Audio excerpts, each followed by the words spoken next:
Por un lado está la parte, los factores de agresión, ácido clorhídrico y pepsina, y los factores de defensa a la base de la mucosa, el flujo sanguíneo local y la secreción de prostaglandinas. Un desequilibrio entre los factores agresivos y los defensivos producirían úlcera péptica. Eso prácticamente sería lo más claro para poder entender. Pero, en definitiva, el estómago siempre está con ácido clorhídrico y con pepsina, fisiológicamente. Entonces tendremos que ir a ver que algo está sucediendo en los factores defensivos que está determinando una especie de sensibilidad mayor a que la mucosa sea agredida. Porque de ya es una mucosa súper importante y dura realmente para poder tolerar semejante situación de agresividad. Ácido clorhídrico, pepsina, y como ayer les decía en la clase práctica a los jóvenes que hicimos la práctica de ayer, y lo que le agredimos a tu tubo digestivo, sobre todo al esófago y al estómago. Esa pobre bolsa tiene que llenarse de, discúlpenme, hasta basura, ¿no? Comemos realmente cosas que son fuera de lugar, irritantes, comida demasiado caliente o demasiado fría, irritantes condimentos que estamos acostumbrados a servirlos. Entonces, realmente esa mucosa es verdaderamente muy especialmente diseñada para poder tolerar tanta agresividad. ¿Qué se ha visto en la última temporada? Que hay un microorganismo, el Helicobacter pylori, la aspirina y los antiinflamatorios no esteroideos son los principales responsables de la enfermedad ulcerosa, del síndrome ulceroso péptico, podríamos decir. Vamos a ver cómo actúa uno y otro por su lado. Fuera de estas posibilidades de que se reconocen como causa etiopatogénica de la enfermedad ulcerosa, del síndrome ulceroso péptico, hay una diferencia con el llamado síndrome de Zollinger-Ellison. En el síndrome de Zollinger-Ellison, lo que se encuentra es una secreción exagerada de gastrina. Ustedes saben que la gastrina se forma en el antro pilórico. Hay unas células llamadas células G que son las encargadas de la formación de gastrina. Ante una distensión del antro pilórico, que es la causa más frecuente. Pero en el síndrome de Zollinger-Ellison lo que sucede es un gastrinoma. Hay que buscar la posibilidad de encontrar un tumor, un gastrinoma, que esté permanentemente enviando gastrina al fondo gástrico y obviamente a la formación de ácido clorhídrico y pepsinógeno primero, que se convierte en pepsina con el ácido clorhídrico. No podemos descuidar otros factores agresivos, no solamente el helicobacter, la aspirina y los otros AINES, que pueden determinar úlcera péptica, que es el tabaco, el estrés, porque disminuye la circulación, el alcohol, por supuesto que es un agresivo importante, y los factores genéticos, que quiere decir que familiares con úlcera péptica pueden también tener enfermedad ulcerosa péptica, síndrome ulceroso péptico. Bien, entonces este sería el principal agresor, ¿no? El Helicobacter pylori. Un germen que se encuentra en un 50% aproximadamente de la población mundial. Un 50% de la población mundial estaríamos infectados por HP. Sin embargo, en países en desarrollo, o como se ha denominado últimamente países emergentes, entonces podría verse un porcentaje mayor, 80-90% de nuestra población. En ese porcentaje estaríamos incluidos nosotros. Entonces, imagínense, si estamos colonizados con el HP, entonces la posibilidad de encontrar úlcera péptica secundaria HP es mucho mayor. Y si de paso utilizamos antiinflamatorios y si de paso utilizamos otros agresivos como el estrés, el alcohol, el tabaco, pues la cosa es mucho más importante. En esta gráfica dice de Boderson, erosión. Las úlceras pépticas son erosiones de las capas interiores que recubren tanto el estómago como la primera porción del intestino delgado, duodeno. Si bien estos órganos poseen mecanismos de protección ante el poder corrosivo de los jugos gástricos, estos se ven afectados por varios factores que ocasionan finalmente al... Bueno, deberíamos haber hecho leer a uno de ustedes esta parte, ¿no? Que es la parte más importante para mí, porque está en inglés.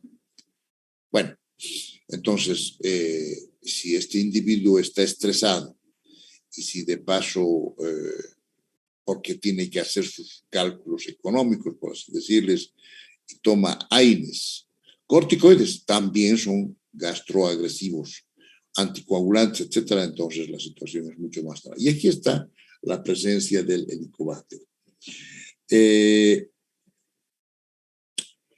Helicobacter liberaría una serie de enzimas como ser la ureasa, la hemolicina, citotoxinas y lipopolisacáridos, que obviamente el Helicobacter prendida a la mucosa gástrica libera todas estas sustancias, estas enzimas, y producen una reacción inflamatoria que ocurre generalmente en el antro.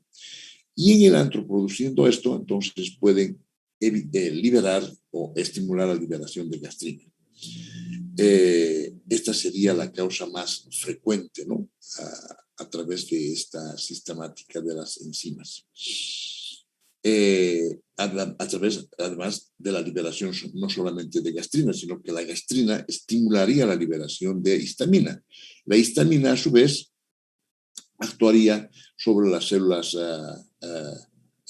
sobre los receptores H en las células parietales que liberan, obviamente, ácido. Y obviamente esta sobreestimulación va a determinar una agresividad mayor. Este es el Helicobacter, me imagino que se los han conocido, y obviamente la causa directa de una úlcera. Una úlcera en duodeno, una úlcera. Esta lámina o este color blanco es fibrina, por si acaso, ¿no? Aquí está el cráter, y lo que está haciendo es que alrededor se está produciendo un tejido fibroso que va a cerrar prácticamente, cicatrizar la úlcera. Aquí está ya la úlcera cicatrizada. Ven ustedes los mamelones, estos se llaman mamelones de la úlcera, y al fondo se encuentra tejido fibroso. Bien. Les decía que el alcohol es otro irritante gástrico, es otro gastroagresivo, cualesquiera, todo lo que contenga alcohol, el cigarrillo, por supuesto, también, y mientras mayor cantidad de cigarrillos fume la persona, varón o mujer, en este caso mujer, obviamente, es interesante esta gráfica, ¿no? Pues estamos consumiendo prácticamente nuestra vida, nuestros castillos que hicimos en nuestra mente. Y el estrés, les decía, igual, esta pobre mujer tiene que transcribir toda esta documentación. Tremendo. O una ama de casa que tiene 2 niños pequeños, un perro más y tiene que guisar para su esposo. Suena el teléfono. Pobre mujer. Y esto es lo que sucede habitualmente con ustedes, ¿no? Básicamente la carga académica que existe, exámenes parciales, exámenes finales, exámenes de fin de gestión, evaluaciones por aquí, evaluaciones por allá, obviamente hacen que el pobre estudiante universitario, se vea realmente afligido de tiempo. Bueno, pero ustedes saben cuál es la receta para esto, ¿no? Pero no siempre siguen el consejo del docente. Bueno, esta cebra está estresada. Y entonces tenemos que darle solución. Si ellos es un germen, el Helicobacter pylori, por supuesto que puedo solucionar, ¿no es cierto?, utilizando antibióticos. Hay esquemas de tratamiento, no me voy a introducida en ese campo, porque es de farmacología, Livele.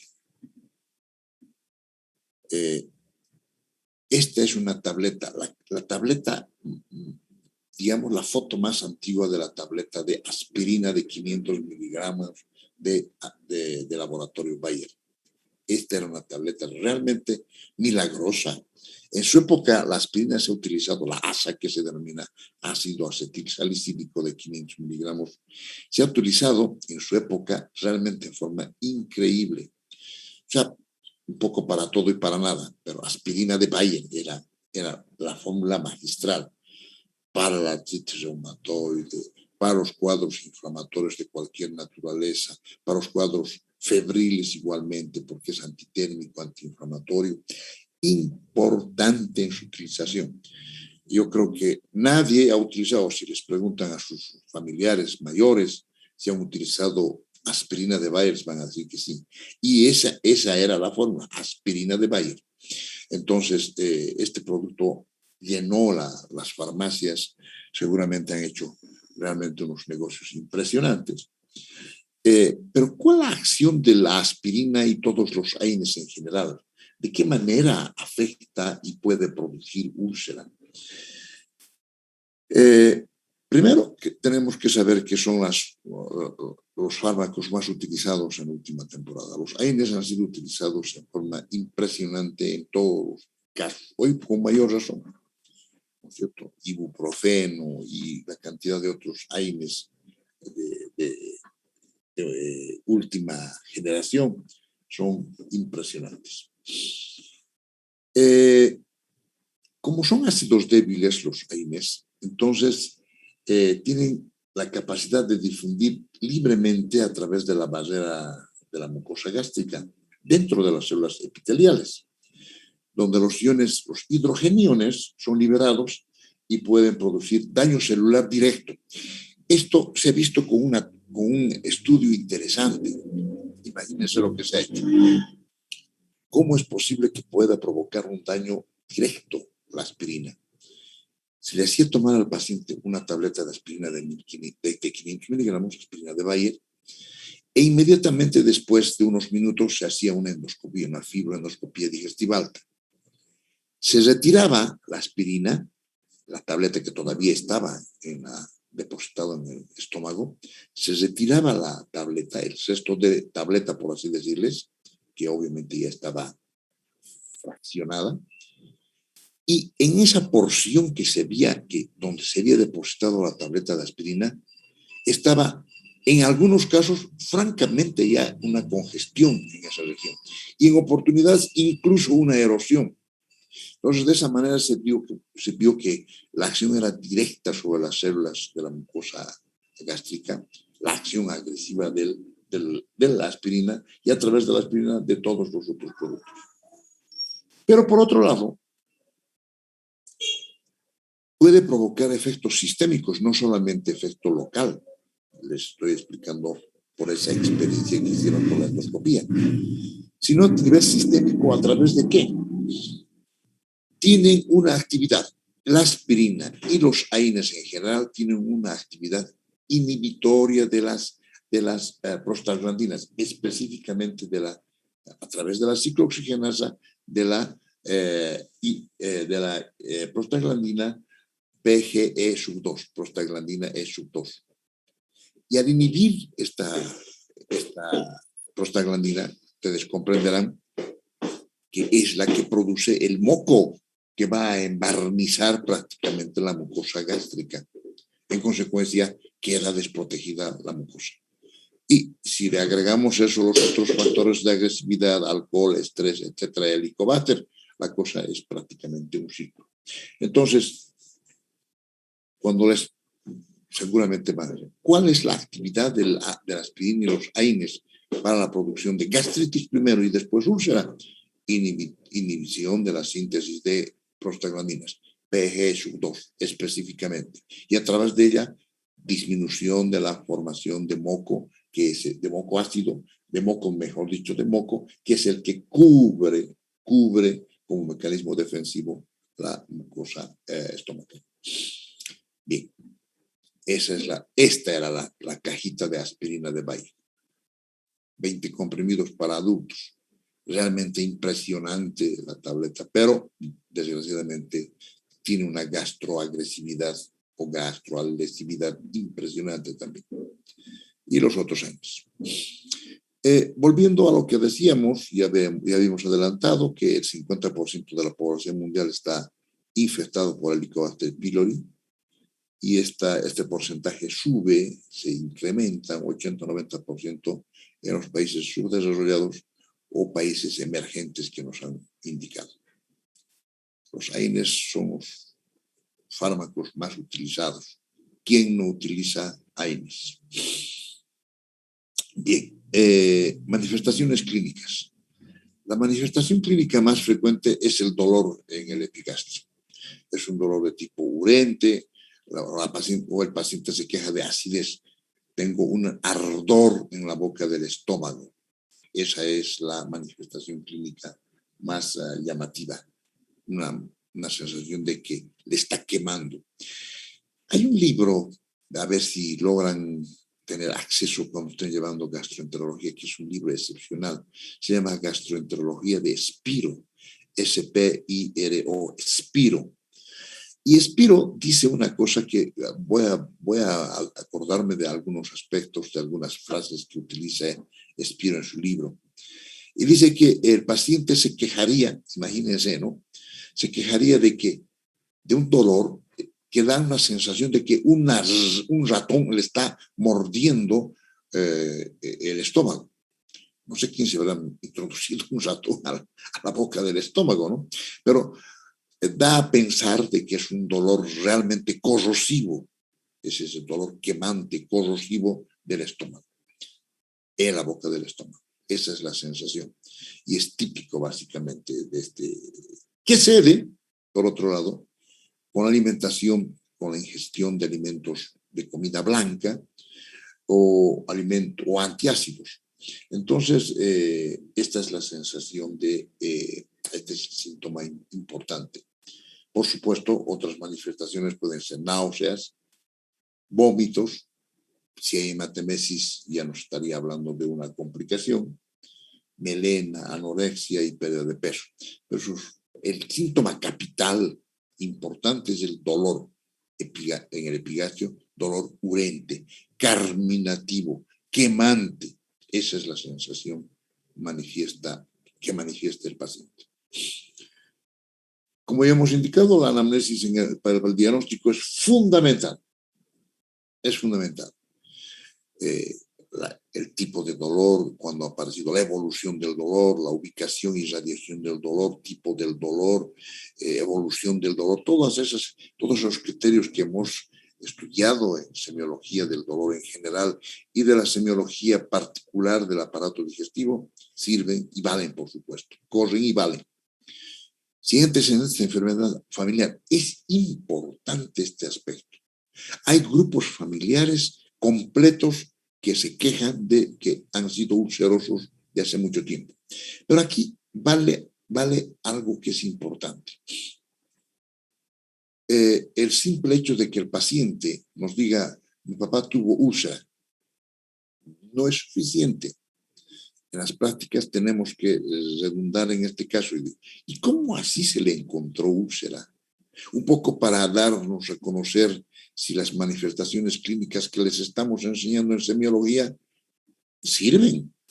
Sí, tenía dolor de estómago y fue al gastroenterólogo o al médico general y le dijo probablemente tenga úlcera porque tiene esos ciclos. ¿Se acuerdan? Esa sismicidad diaria, esa periodicidad anual, calma con los antiácidos y con las comidas blancas.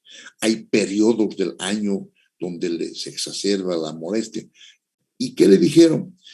Mi padre fue transferido del médico familiar al gastroenterólogo y el gastroenterólogo le dijo, hágase una endoscopía. Entonces, ¿y le encontraron algo? ¿Tiene algún documento que nos pueda certificarse? Sí, tiene un resultado de una endoscopía. Son fotos que se tienen. En algunos casos, en algunos centros, les dan incluso un disco compacto donde está la toda la FEDA, incluso relatada por el endoscopista, indicando estoy atravesando el esfínter esofágico superior, estoy a tantos centímetros de la boca, de la boca, en fin, estoy atravesando el esfínter esofágico inferior. O sea que un relato más, ¿no? Ayer Roger nos ha dado una explicación muy interesante sobre lo que se hace una dilatación del esófago en un paciente con estrechez. Bueno, era acalasia, ¿no? Pero nos dio un video muy bonito sobre lo que es la dilatación neumática, obviamente con una tecnología mucho más avanzada. Pero es posible encontrar todo aquello. Entonces, no se queden con la sola idea de decir, mi papá enfermó úlcera y punto, y se acabó. Mi papá enfermó, mi abuelito había enfermado cáncer de estómago y ahí se acabó. Profundizar un poco, y eso es de cosecha de ustedes, porque esas historias clínicas, de esos casos clínicos que estamos haciendo los lunes y los jueves, son tan pequeños, ¿no? Tan poco lo que se hace en anamnesis, que obviamente lo están enriqueciendo ustedes en forma muy, muy, muy interesante. Bueno, y sigan con ese entusiasmo, espero que sí, porque hasta ahora no puedo quejarme. Cada vez están mejores las presentaciones, cada vez mejores. Entonces, eso dice, me da satisfacción, ¿no? Es decir, bueno, creo que algo estamos haciendo por este grupo, por todos, y el entusiasmo tiene que seguir de esa manera. Bien, entonces, les decía que la anamnesis es fundamental, si hay antecedentes familiar, si hay consumo de aspirina y AINES, cuánto bebe de alcohol, si es un bebedor social. Ayer hablamos, es bebedora social, pero ¿qué quiere decir eso? A ver, veremos quién está atento a nuestra reunión. Bruna Fernández, ¿estás en clases, Bruna?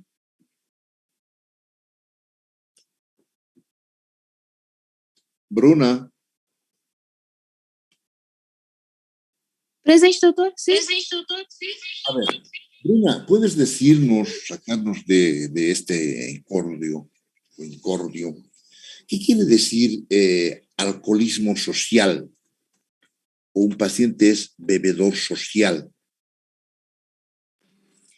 Doutor, yo creo que son esas personas que beben así socialmente cuando van a alguna fiesta. Cuando va a una fiesta, una reunión de tipo social, ¿no es cierto?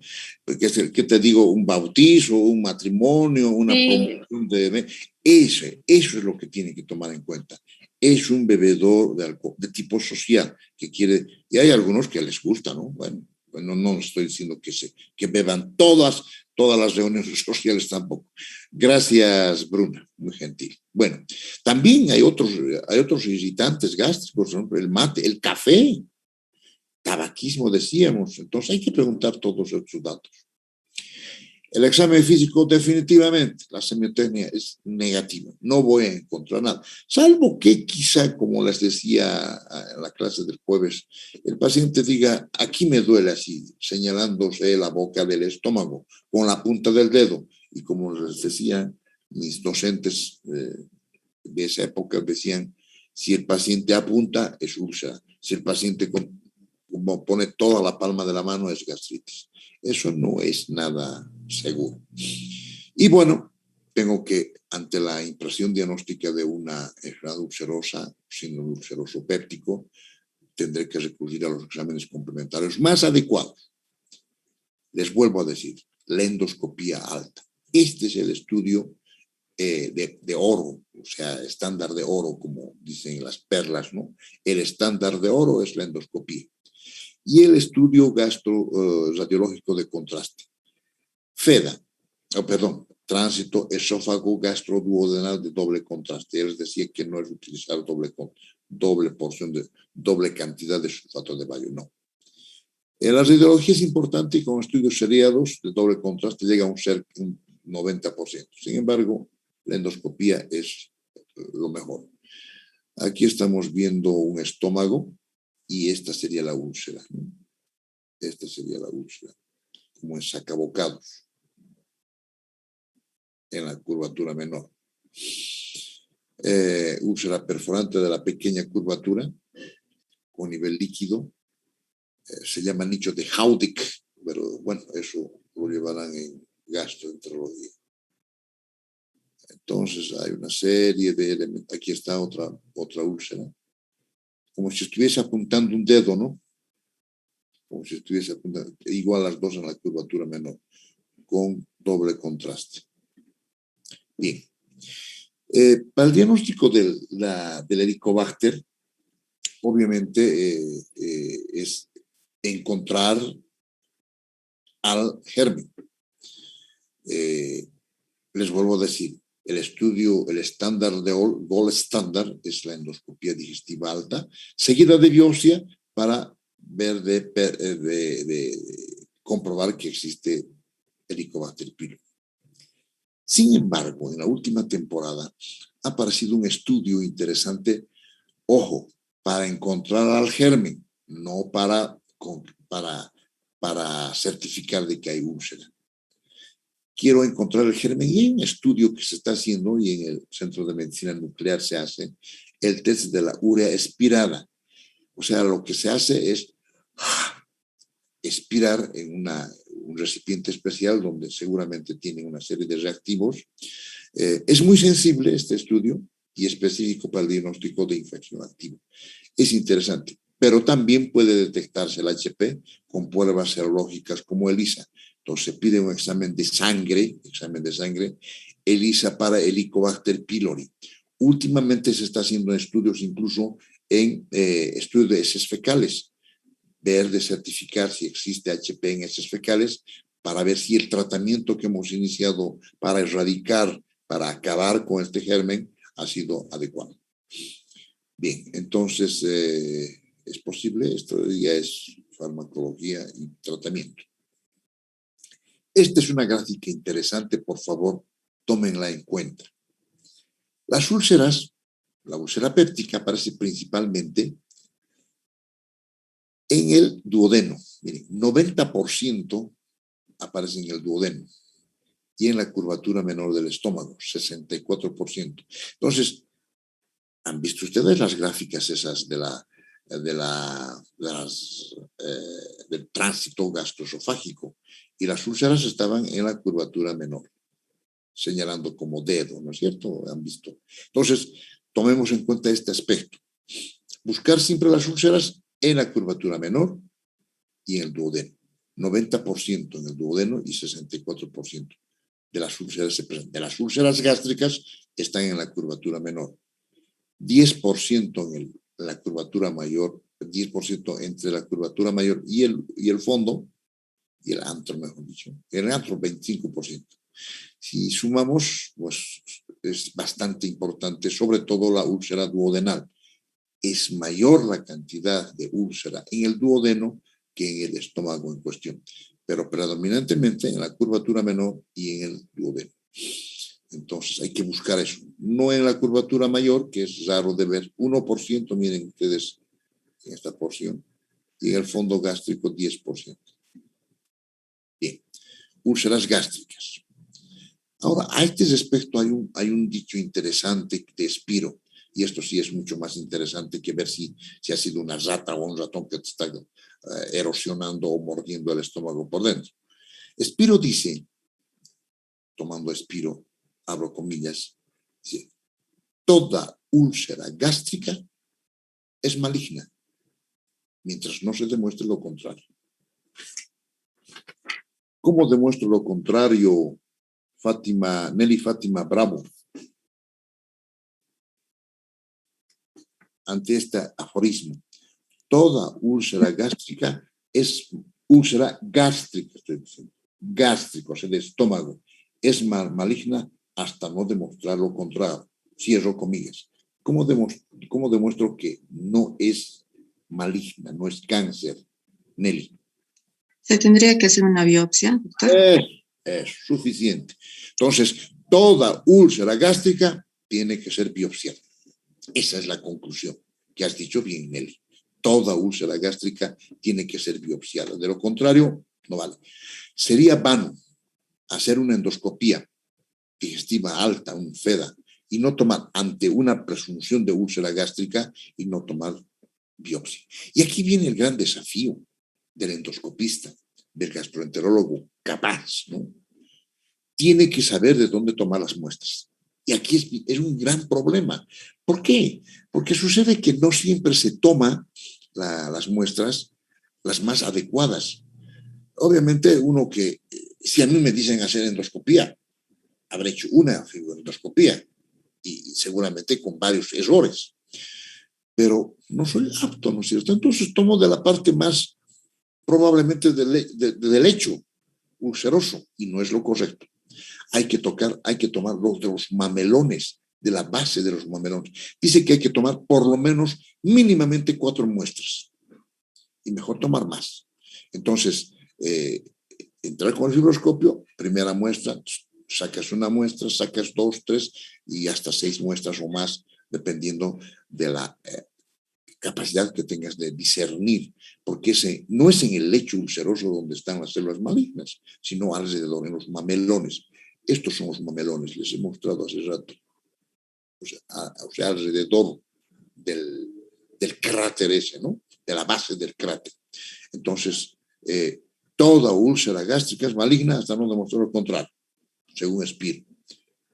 No así las duodenales. No así las duodenales. Las duodenales rara vez son malignas, pero por ahí. ¿Cuáles son las complicaciones más frecuentes a que pueden ir en su evolución natural las úlceras? Lo primero, síndrome pilórico del que vamos a hablar inmediatamente después. Pero aquí está, lo primero está la hemorragia digestiva. Es una de las complicaciones más frecuentes. Úlcera péptica, o digo úlcera sangrante. La penetración en víscera vecina, en el páncreas, sobre todo en el páncreas, es la penetración en víscera vecina, o la perforación, que obviamente nos va a dar una complicación diferente.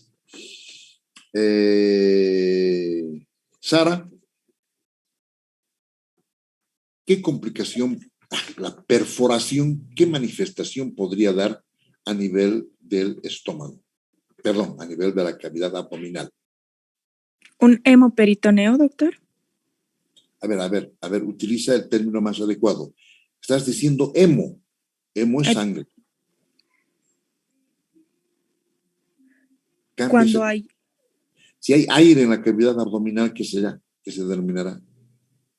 Un neumoperitoneo. Eso, neumoperitoneo. En cambio, si hay sangrado, obviamente va a haber, tendría que ser una úlcera especial, ¿no? Doctor, y cuando hay, o sea, se libera el líquido del estómago por esa perforación, ¿qué se llamaría? Eso provoca una peritonitis gástrica. Terrible. Una peritonitis química que se denomina. El jugo gástrico y el ácido clorhídrico se ha lanzado por una úlcera perforada hacia la cavidad abdominal libre. Es la complicación más terrorífica que puede haber. Una peritonitis química. Es agresiva a todo nivel. Puede suceder. Pero nosotros vamos a hablar del síndrome pilórico seguramente con un poco más de preocupación. Aquí está una úlcera ya cicatrizada, por favor. Estos son los mamelones alrededor. Realmente pareciera ser un cráter de un volcán, ¿no? Esta es la fibrina. Doctor, una pregunta. Sí. Luego de esa cicatrización de la úlcera, ¿esta igual va a seguir produciendo los ácidos del estómago o porque es un tejido cicatricial no va a producir? ¿No va a producir ácido? Sí, los jugos gástricos. ¿No? Van a seguir produciéndose. No te olvides, Sarita, de dónde están produciéndose los jugos, de las células parietales y las células principales que están predominantemente en el fondo del estómago, en el fondo del estómago.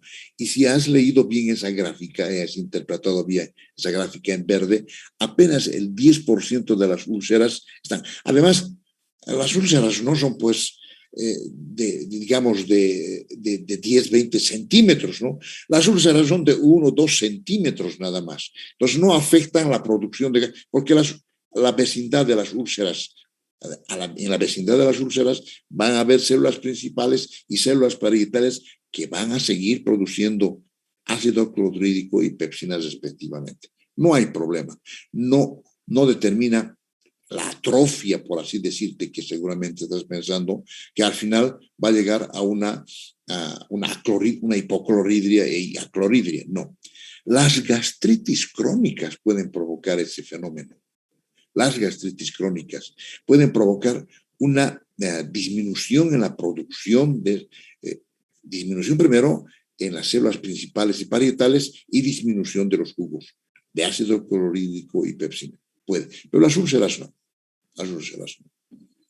Bien, entonces igual aquí está haciendo el tratamiento respectivo. Ya les decía, las complicaciones más frecuentes: hemorragia, la perforación, la penetración en víscera de vecindad y esto que vamos a hablar a continuación. Creo que ya no tenemos tiempo. Mañana hablaremos de síndrome pilórico. Bien. Antes de pasar lista, ¿están cuántos? 45. Bueno, les voy a leer sus calificaciones primero. O si no, primero hablamos de lo que ha sucedido en el cuestionario del día sábado. Primero, que han faltado 1, 2, 3, 4, 5, 6, 7, 8, 9 y 10 no han resuelto. Una preocupación especial. ¿Está Susaño, Mayra? Sí, doctor. Buenos días. Yo quisiera que soluciones tu problema porque te Con cuento. el campus, sí, tengo un En problema. el campus no sales como alumna regular, Mayra. Entonces, sí, doctor. Solucionar esta situación, por favor. Te has debido dar cuenta, has querido entrar y no has podido dar. Sí, no estás, entonces he puesto un ojo. Bueno, pero están obviamente incluidos dentro de este grupo de muchachos que no han dado el examen, gente que ya no viene. Belén, por ejemplo, que ya está eliminado, pero Saraí no ha dado, Margarita Picha tampoco, Estrada tampoco, Gómez ya está fuera, Gudiño, bueno, que como de costumbre no da, Gutiérrez Fernando, que está fuera del curso, pero López Rivera Alejandra tampoco ha dado el examen o el cuestionario, Oropesa tampoco, señor Anis, y bueno, Susaño, que está, como les digo, con el programa. ¿Qué es lo que me inquieta? Les digo con toda honestidad, jóvenes. No han leído bien los temas estos respectivos, porque había varias cosas que hemos hecho y que era de reiterar nada más. No están leyendo, no están estudiando. Me preocupa.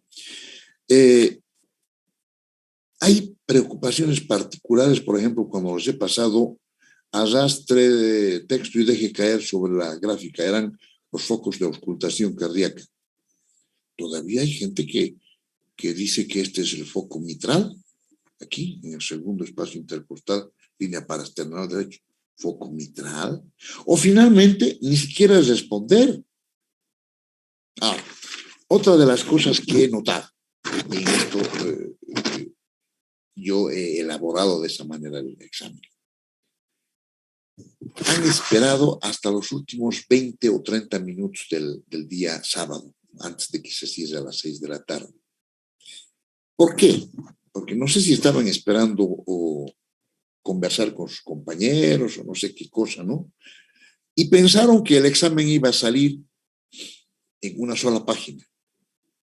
Bueno, hecho una pregunta por página, precisamente para evitar esa situación, ¿no? De que hablen, decir, a ver, responder de la pregunta número 1 a la 3, vos responder de la 4 a la 6, vos responder de la 7 a la 10, etcétera, etcétera. No creo que estén, no creo, yo honestamente pienso que ustedes son un grupo especial, que no están en esas condiciones de hacer estos chanchullos no especiales, pero se han sorprendido, me imagino, por esa situación. Una pregunta, tenían que acabar esa, pasar a la segunda, pasar a la tercera, pasar a la cuarta, y no podían volver a la primera. No podían volver. Entonces, eso parece que los ha desconfigurado de alguna manera. Pero bueno, esto me da lugar a mí a pensar, por otro lado, que no he hecho aleatorio. O sea, todas las preguntas han sido en ese orden para los 30 y tantos o 40 y tantos que han dado el examen.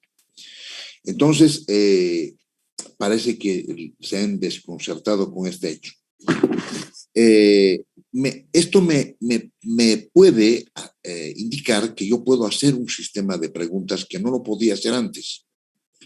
Preguntar, por ejemplo, el paciente cardiópata con dolor de torácico, etcétera, etcétera. Pienso en esta situación, digamos, 1, inciso A, síndrome coronario agudo, inciso B, úlcera péptica, 3, espasmo del esfínter esofágico inferior, 4, colecistitis aguda.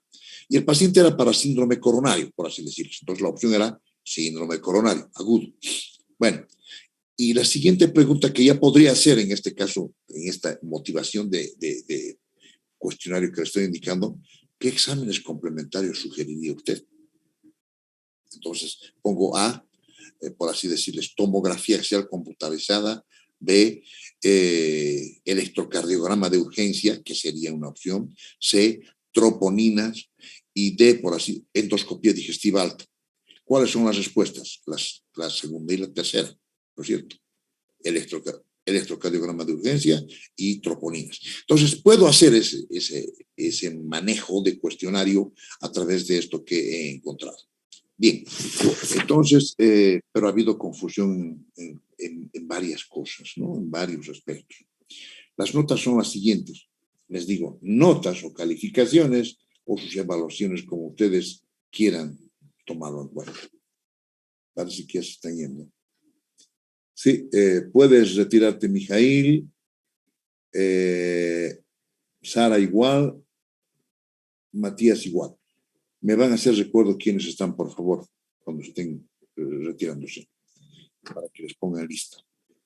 Abastoflor 11, Aguilar 10, Aníbal 12, Arenas 16, Arroyo 17, Barja 16, Barrientos 12, Belén no ha dado, Berríos Keiklin 15, Bravo 15, Gutiérrez Calvimonte 17, Carvalho 8, Castro Andrade 12, Castro Matías 15, Coronado 8, Cruz Nina 13,